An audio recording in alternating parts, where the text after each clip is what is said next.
What is the motivation behind the big sales, right? Like what motivates end users? What motivates entrepreneurs and startups and CEOs and CMOs and VCs and PEs to pull the trigger and acquire the raw version of their brand? I'm going to go over that in a second. But first of all, Chris Zuiker with Media Options help companies acquire the raw version of their brand. Brooklyn's the best domains on the planet.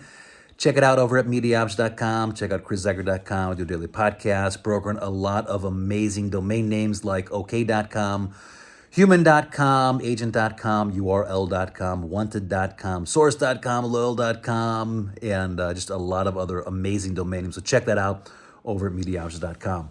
So question, like what motivates these big sales?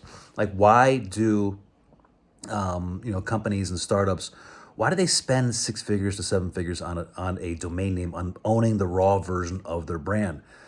First thing, it's necessary to understand the 5 buyer types, okay? The 5 buyer types, I talk about this a lot in my podcast and my videos. Go and check that out.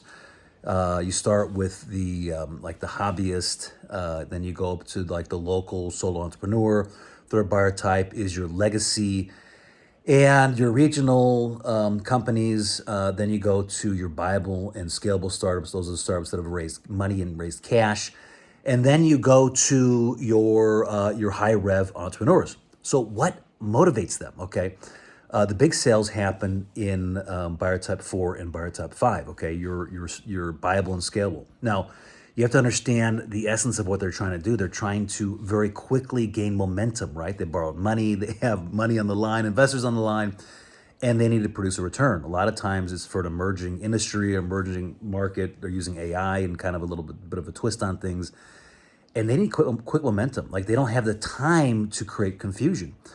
And when you don't own the raw version of your brand, you create confusion, okay? When you're get or my or try, or one of the different extensions, just like with how the internet works, you naturally go to the .com. You say, hey, what's over there on this .com?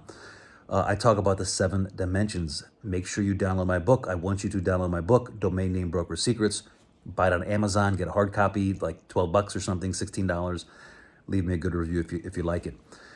But one of those is global positioning. It's like you need to make sure that all the other brands out there, okay, 45 different trademark classes, that you own the messaging for your brand, and another brand in a different industry doesn't own it, okay? The second one is industry positioning, and that's the fact that your customers are going to line you up compared to your competition in your industry and say, hey, like who do I trust more? Like who, based on my first interaction with them, which happens to be your domain name, do I trust them? Okay, or do I trust this other company a little bit more because of the just how they appear? Okay, it's appearance. It's like 6 seconds, I think, is when you click on a website. Hey, do they look legit? Do they not look legit? Do I want to build a relationship with them?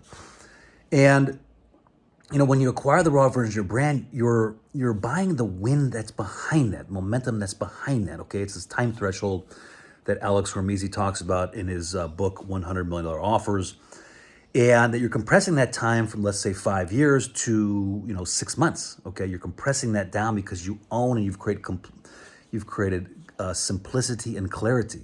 Remember, your domain equals your brand equity, and that's one real reason why people are motivated, startups are motivated, this buyer type 5 and buyer type 6, they're motivated to acquire the raw version of the brand. They understand it's a strategy, it's not vanity. There's a real ROI behind that. And they want to compress the time that it takes for their brand to gain momentum in the marketplace. Anyways, a lot to unpackage there. I talk about it in my book, Domain Name Broker Secrets. Go to my YouTube channel. I've got a lot of amazing YouTubes that go over this in detail. The one that's pinned to the very top does that. And share this up if you found value in it.